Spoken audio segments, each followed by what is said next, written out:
مساء الخير، صباح الخير، اهلا بيكم في حلقه جديده من معرفش اكسترا، البرنامج اللي بنتكلم عليه في شويه حاجات بيهايند ذا سينز زي ما قلنا، وشويه حاجات ما كناش بنعرف نقولها في معرفش، فبنقولها في البرنامج ده كل يوم ثلاثة. لو عجبكم الحلقه او عجبكم البرنامج اعملوا شير ولايك وسبسكرايب للشانل، واكتبوا لنا في الكومنتس لو عايزين حلقات عن حاجات معينه ورا الكاميرا وورا الفيلم. النهارده بقى هنتكلم عن افلام اللو بادجت، الافلام اللي ما تصرفش عليها ولا حاجه بس طلعت حاجه كبيره قوي. ما تعرف ولا لا ان لاري اليسون يوم 11 سبتمبر اتعلن ان لاري اليسون بقى اغنى رجل في العالم، بس اللي ما تعرفوش ان قبليها بكام شهر ان لاري اليسون ده كان بعيد جدا. لاري في شهر 7 2025 احتل المركز الثاني بعد تحقيق ارباح 103 مليار دولار، وفي سبتمبر بعديها بشهرين على طول بيحقق اكبر مكسب حققه انسان في التاريخ اللي احنا فاهمينه. كسب في يوم واحد 98 مليار دولار من غير اي حاجه، مجرد ارتفاع في اسهم كان بيملكها. وهي بقى دي الحكايه، نفس فكره الافلام اللي بتتكلف فلوس قليله قوي وبتحقق ارباح كبيره قوي، ده بيبقى رهان كبير لو كسبته تروح حته تانية. والسينما بقى دي حكايتنا اللي مرتبطه بينا طول الوقت، مرتبطه كمان برهانات صناع ومنتجين لتمويل مشاريع، شويه منهم يرفعك لسابع سنه وشويه منهم بيلبسوا في حيطه. نبدا الحكايه من حواديت السينما. جوردن بيل، مش ده جوردن بيل كان عامل فويس اوفر في توي ستوري 4، وجوردن بيل اتشهر بسكتشات كتير قوي كوميدي. هو بقى كتب واخرج فيلم رعب في 2017، كان كل اعماله ممثل كرتون ومش بيدوله خالص ميزانيه محترمه، واول اخراج وكتابه ليه كان فيلم رعب، ادوله رقم تعبان خالص لانتاج فيلم رعب امريكي 4.5 مليون. ده رقم كحيان، وراجل مصدق اخد الفلوس وراح. تخيل بقى الفيلم ده جاب كام في السينما؟ 255 مليون دولار، رغم ان احنا عارفين ان الاوسكارز مش بيقدروا خالص افلام الرعب ومش بيعتبروها يعني افلام مهمه، ورغم كده فيلم جيت اوت اترشح ل4 جوائز اوسكار. نروح بعد كده بقى للليمبي واللي اتكلمنا عنه في حلقه هو وحزلقوم، يبقى شوفها تحت هحطها لك في الديسكربشن. طبعا واحد من اهم الكاركترز اللي اتعملوا في تاريخ مصر، واتقلدت كتير واتعمل لها كوميكس كتير، يعني شخصيه ابديه تقعد معانا على طول. لو ما عشتش الفتره دي هتلاقي ناس قلدته في الشارع، في القهوه، عند الحلاق، هتلاقي ناس وهي في المدرسه بتقلده بالكلام، في الكليات كان كل الناس بتقلده. الليمبي كان مجرد كاركتر في فيلم الناظر، وطبعا فيلم الناظر كان من اهم الافلام وقتها، فبيقرر السبكي انه ينتج الفيلم وينفست اكتر في الكاركتر بتاعت الليمبي ويعمل له فيلم لوحده، رغم يعني ان قبليه احمد حلمي ومحمد سعد ما كسروش الدنيا قوي في 55 اسعاف. فساعتها السبكي ما حطش في الفيلم ده غير 3 مليون جنيه. وطبعا ذا ريست از هيستوري، الفيلم بعد كده كسر الدنيا واتعمل منه بعد كده الجزء الثاني اللي بالي بالك، وهتروح برضو تتفرج على الحلقه هتلاقي تفاصيل اكتر شويه عن الليمبي وحزلقوم فيها. عارف بقى الفيلم الليمبي ده حقق كام؟ 22.5 مليون جنيه وقتها، وده كان رقم كبير جدا.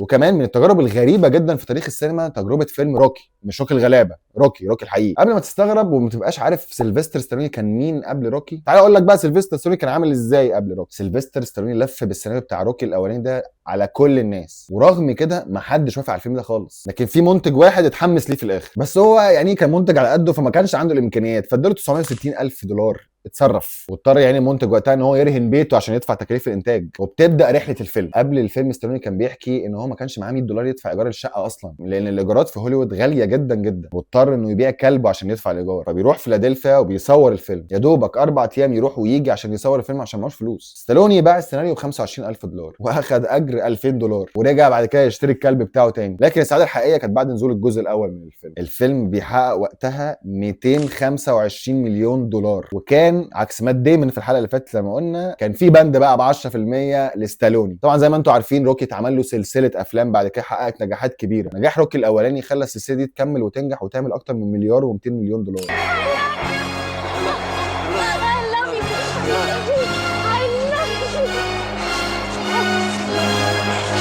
نرجع بقى لابن حميدو، واللي شافني قبل كده يعرف موضوع ابن حميدو معايا. بس ابن حميدو بقى ده كان قصه كبيره جدا، وكان فتحه خير على ناس كتير جدا، وكمان من غير ما يقصد بقى شريط واقعي ومؤثر على شكل مدينتي الخالده السويس في الخمسينات. لكن نرجع تاني لموضوع حلقتنا. هم كانوا بيقترحوا ان هم يعملوا فيلم يستثمر نجاح حميدو بتاع فريد شوقي، فعايزين يعملوا فيلم بتكلفه قليله، اكبر مبلغ فيه كان اجر اسماعيل ياسين عشان اخد ساعتها كام 1800 جنيه، احمد رمزي اخد 500. الفيلم على بعضه شاكب راكب اتكلف 18000 جنيه. هو انت عشان تعمل فيلم صورته واضحه وكويسه كان بتبقى من 25000 ل 39000، وده طبعا في وقتها، ولو جايب نجم بحجم فريد الأطرش او ليلى مراد اللي في الفتره دي اجورهم كانت عاليه جدا، وطبعا زيهم فاتن حمامه، توصل معاك حاجه و40000. بس السينما ساعتها كانت بتحقق ايرادات، وفيلم ابن حميدو كسر الدنيا. الفيلم ده ايراداته في الخمسينات 300000 جنيه.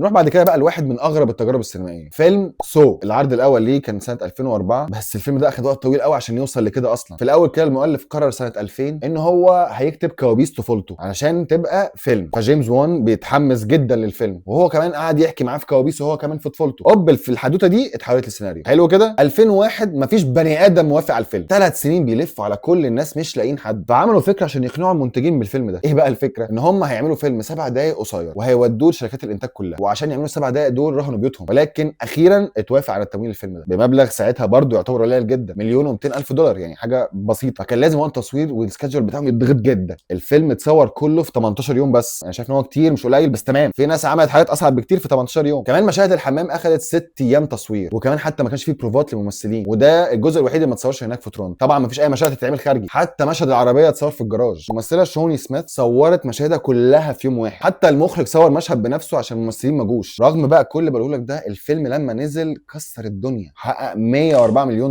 وكان حظ المخرج الحلو ان هو اخد فلوسه ونسبه كمان من ارباح الفيلم. الغريب بقى ان الجزء الثاني برضه اتعمل له بادجت تقريبا من باب التفاؤل بقى، نكمل في الرعب وهنروح سنه 99، واللي كانت ثوره حقيقيه في السينما، ويعتبر بالنسبه لناس كتير من اهم سنين السينما 99، وكانت بدايه تغيير فعلا في السينما في كل ارجاء العالم، وطبعا في بلد السينما الكوميرشال امريكا. عد معايا بقى الافلام اللي نزل سنتها: ايز وايت شوت، ماتريكس، جرين مايل، وفايت كلاب. ولو حابين نعمل حلقه ليه سنه 99 كانت مهمه قوي كده قولوا لنا في الكومنتس. على العموم دلوقتي هحكي عن واحد من الاسباب دي، وهو فيلم اظنك سمعت عنه، بلاير ويتش بروجكت. الفيلم ثوري جدا في كل حاجه فعلا، لان هو اسس لنوع من السينما اسمه فاوند فوتج، واللي هي فكرته ان هي لقطات متصوره من كاميرات ديجيتال، فبنلاقي الشريط ونشوف الفيلم من وجهه نظر الشريط اللي اتصور. في كمان سبب تاني، ان الفيلم ده انسكريبتد اصلا ملوش حوار، فبيبان طبيعي جدا، وكمان صوروه بنفسهم. كل هم كانوا عارفين الكاركتر لاين وتفاصيل الفيلم مش اكتر من كده، ودخلوا على طول. والسبب بقى الثالث، اسلوب الدعايه المبتكر جدا وقتها، الناس كانت فاكره ان الفيلم ده حقيقي واقعي. ورابع حاجه بقى ودي اللي تخصنا في الحلقه، ان هو يعتبر اكتر فيلم تحقيق للارباح، او على الاقل من اكتر الافلام الربحيه في التاريخ. تعرف ليه؟ الفيلم ده اتكلف $60,000، وفي ناس تانية بتقول ان 22,000. تعال نمشي مع IMDb ونقول ان هو $60,000. عارف بقى الفيلم ده جاب كام؟ $248 مليون.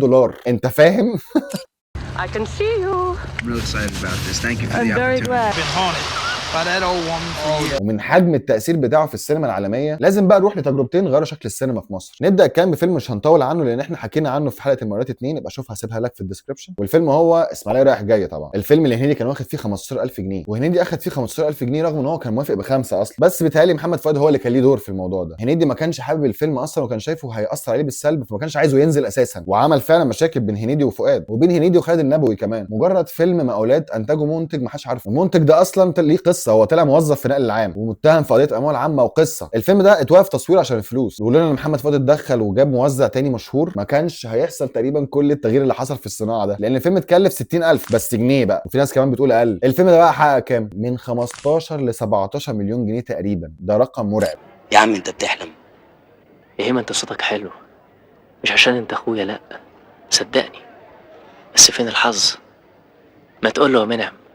والله لو مكانه وهيمه لا تغني غنى فوق الفظيع. تسمع عن شركه العدل جروب؟ اكيد تسمع، واكيد عارف ان سيدي في الجامعه الامريكيه كان فتحه خير على الكل، احمد السقا ومنى زكي وغادة عادل، طارق لطفي، واكيد هنيدي وفتحي ورمزي. كله بعد الفيلم ده اتحول وبقى في حته ثانيه، وسمع في كل بقى اللي حواليه، وخلق موجه جديده، وهو تقريبا السبب ان يبقى فيه العدل جروب اصلا. لما عرض مدحت العدل على مرحوم اخوه سامي فكره الفيلم وطلب ان هو ينتجه له، سامي العدل رد عليه قال له يا عم ده سهره تلفزيونيه. فجمال العدل قال لهم ايوه محتاجين كام سلف؟ مدحت العدل قال له لا دي عايزه شركه، وبقت العدل جروب، وبقى في صعيدي. على كلام المخرج الفيلم اتكلف 950,000 جنيه، منتج جمال العدل بيقول لا مليون وشويه. المهم الفيلم نجح وجاب 27 مليون جنيه في السنه، وفي ناس بتقول انه جاب اكتر وصل 32 مليون. اكبر مشكله بتواجه السينما هي المشكله اللي بتواجه التاريخ العربي، مفيش توثيق، مفيش حاجه نقول نرجع عليها نستند عليها، على طول تضارب، والمعلومات شحه جدا ما بتوصلها بصعوبه، ويمكن مش توصلها ما تبقاش عارف هي صح ولا لا. هي اسباب كده، اسباب كتير انا ما اعرفهاش. السؤال اللي ممكن تدور عليه فعلا، ليه وازاي افلام بميزانيه صغيره جدا تنجح قوي كده؟ هل ده حظ ولا صدفه ولا دي خدعه؟ ودي كانت بدايه فيلم سلام داج مليونير في 2008. الفيلم دخل راس براس مع ديفيد فينشر بنجامين باتون، لكنه تفوق عليه في الايرادات وفي جوائز الاوسكار كمان. نرجع بقى لفيلمنا، الفيلم الهندي البريطاني اللي اتكلم عن اطفال الشوارع وابطاله الاطفال الثلاثه المشردين، اشترطوا عليهم عشان ياخدوا اجورهم ان هم يكملوا تعليمهم، وكانوا بيودوهم المدرسه كل يوم. الفيلم اللي حكى عن كل حاجه من غير ما يحكي اي حاجه، اتكلف $15 مليون، وجاب 8 اوسكار و87 جايزه ثانيه، وحقق ايرادات ممتازه جدا $378 مليون في شباك السينما. وده لان السينما سحر، ومفيش اي سحر من من غير معجزات. عشان كده الافلام دي وغيرها كتير جدا ما اتكلمناش عنها حققوا معجزات وحققوا فعلا الحلم. ليه وازاي معرفش. لو عجبتك الحلقه دي وعجبك التصنيف ده من الحلقه